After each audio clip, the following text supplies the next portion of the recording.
నమస్తే, welcome to Suman TV. నేను విష్ణు. ప్రస్తుతంతో పాటు amphi registered mutual fund distributor wealthy Chakradhar గారు ఉన్నారు. వారితో మాట్లాడదాం. సార్ నమస్తే. సార్ చక్రధర్ గారు. నమస్తే అండి. సార్ చక్రధర్ గారు, ఎల్ఐసి నుంచి జీవన్ ఉత్సవ్ అనే ఒక కొత్త పాలసీ వచ్చింది. 5 సంవత్సరాలు కడితే జీవితాంతం ఆదాయం అండ్ 10% చొప్పున గ్యారంటీ ఆదాయం అంటూ ఒక కొత్త పాలసీని తీసుకొచ్చారు. గత 4-5 రోజుల నుంచి సోషల్ మీడియాలో బాగా ట్రెండింగ్లో ఉంది ఈ కొత్త జీవన్ ఉత్సవ్ అనే ఎల్ఐసి పాలసీ. దీనికి సంబంధించిన వివరాలని మన ప్రేక్షకులకు తెలియజేయగలరు డీటెయిల్డ్గా? ఇది మంచి పాలసీ అండి. జీవన్ ఉత్సవ్ అంటే ఒక పండగ. మంచి పాలసీ పట్టుకొచ్చారు ఎల్ఐసి వాళ్ళైతే అని చెప్పుకోవచ్చు. అయితే ఈ పాలసీ కొంచెం మనం చూద్దాం. అంటే ప్లసెస్ మైనస్ రెండు ఉన్నాయి ఇందులో. మనం ఇంటెత్తుగా చూద్దాం. అయితే ఇప్పుడు చూడండి, ఈ పాలసీ ఎలా ఉంటుందంటే, మనం ఒక 5 years ప్రీమియం కడతాము. తర్వాత 5 years మనం వెయిట్ చేయాలి. 11th year నుంచి మనకి అమౌంట్ అనేది ఇస్తారు. ఎంత 10% ఆఫ్ ద సమ్ ఇష్యూడ్ అంటారు. అంటే ఇప్పుడు చూడండి, ఉదాహరణకి ఒక 10 lakhs పాలసీ అంటే ఇందులో మినిమం 5 lakhs పాలసీ నుంచి మినిమం నుంచి మ్యాక్సిమం లిమిట్ లేదండి, అంతేం తీసుకోవచ్చు. సో ఒకవేళ ఒక 30 years ఉన్న ఏజ్ అతను 10 lakhs పాలసీ తీసుకుంటే రిటర్న్స్ ఎలా వస్తాయో చూద్దాం.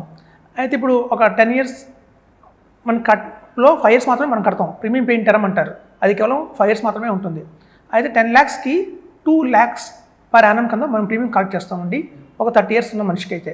సో అలా అతను కనుక 2 lakhs ఒక 5 years కడితే అతను కట్టే 10 lakhs. అక్కడి నుంచి ఒక 5 years వెయిట్ చేయాలి. 11th year నుంచి 10% ఆఫ్ సమ్ ఇష్యూడ్ అంటే ఎంత 1 lakh per annum life long వస్తుంది. ఇది ఒక హోల్ లైఫ్ పాలసీ అనమాట. హోల్ లైఫ్ పాలసీ అంటే ఏంటి అర్థం అంటే, అతను బతుకున్న వాళ్ళు 1 lakh అనేది ఇస్తారు. సో పండగ చేసుకొని ఇస్తున్నట్టు ఇంకొక అర్థం చేసుకోవచ్చు. అయితే ఇప్పుడు ఏంటంటేనండి, ఇక్కడ చాలామంది గమనించేది ఏంటంటే 1 lakh వస్తుంది కదా అని ఆనందంతో ఉంటారు. ఆ 1 lakh పెద్ద అమౌంట్ కనిపిస్తుంది. అది సంవత్సరానికి అంటే నెలకి ఎంత 8,000. సో మనకి అందాజుగా నెలకి 8,000 వస్తున్నట్టు మనం అర్థం చేసుకోవాలి.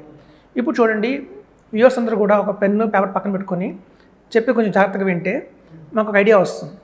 మీరు చూడండి, ఒక 2000 సంవత్సరంలో ఒక సాధారణమైన ఫ్యామిలీ గడవడానికి నెలకి 10,000 సరిపోయేదండి.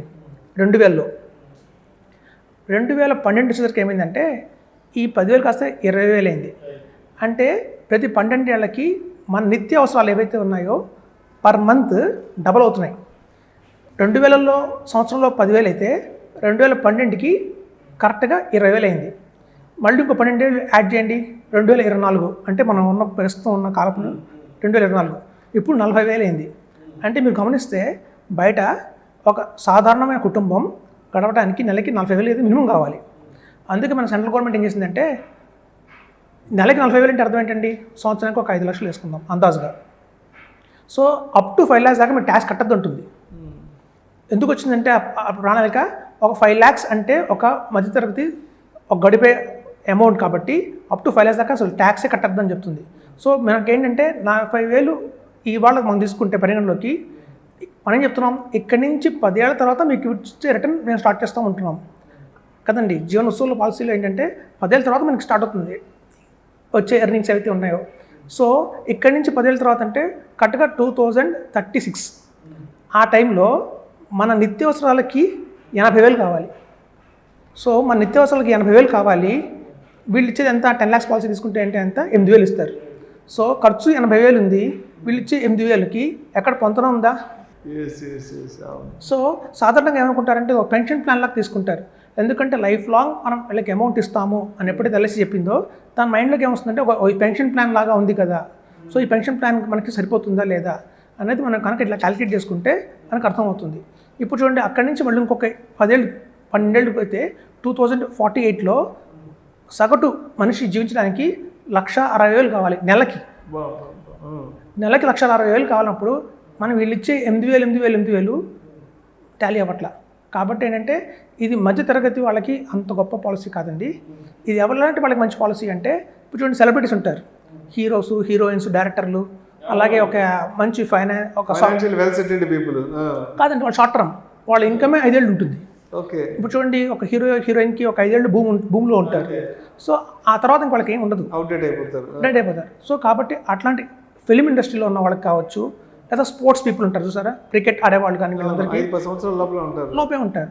వాళ్ళ ఎర్నింగ్ కెపాసిటీ ఓన్లీ 5 years ఉంటుందన్నమాట. సో అట్లాంటి వాళ్ళకి ఇది మంచి పాలసీ. ఈ పాలసీ ఎలా ఉంటుందంటే మనకి సంవత్సరానికి 20 lakhs మినిమం వచ్చేలా తీసుకోవాలండి ఈ పాలసీ. అంటే మన ఖర్చులు తట్టుకోవాలంటే సంవత్సరానికి 20 లక్షలు కావాలి. సో 20 లక్షలు కావాలంటే 10% 20 లక్షలు ఎందులో వస్తుంది, 2 కోట్లలో వస్తుంది. కాబట్టి 2 కోట్లు ఆ అబోవ్ పాలసీ తీసుకున్న వాళ్ళకైతే ఇది నిజంగా బ్రహ్మాండమైన పాలసీ అండి. 2 కోట్లు తక్కువ ఈ పాలసీ తీసుకుంటే మాత్రం ఒక మధ్యతరగతి కుటుంబానికి అయితే ఇది సరిపోతుంది పాలసీ అని చెప్పొచ్చు.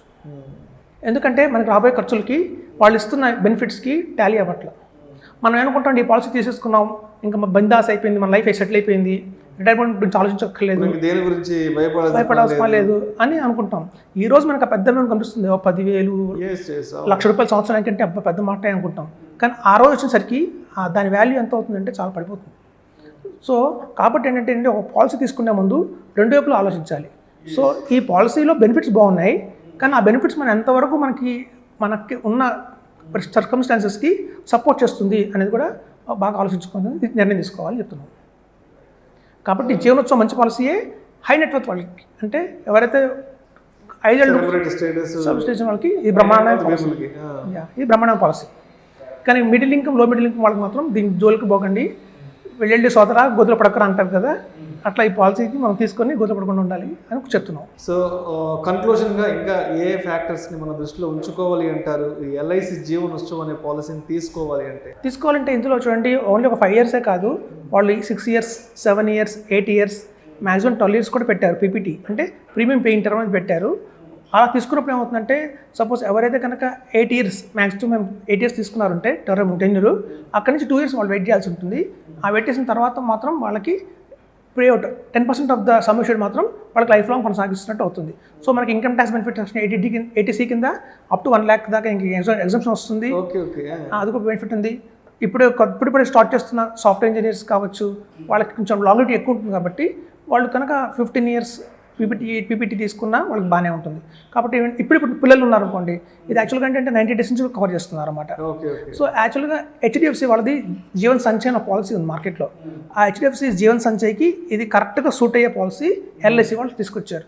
చూడండి, బయట మార్కెట్లో మీకు కాంపిటీషన్ ఎక్కువైనప్పుడు ఏమవుతుందంటే, ఏదన్నా ఒక మంచి పాలసీ వేరే ప్రైవేట్ కంపెనీలో ఉంది అంటే దానికి కొంచెం బెటర్గానే ఒక పాలసీ తీసుకొస్తారు. అట్లాంటి కోపంలోనే వచ్చిన పాలసీయే ఈ జీవన్ ఉత్సవ్.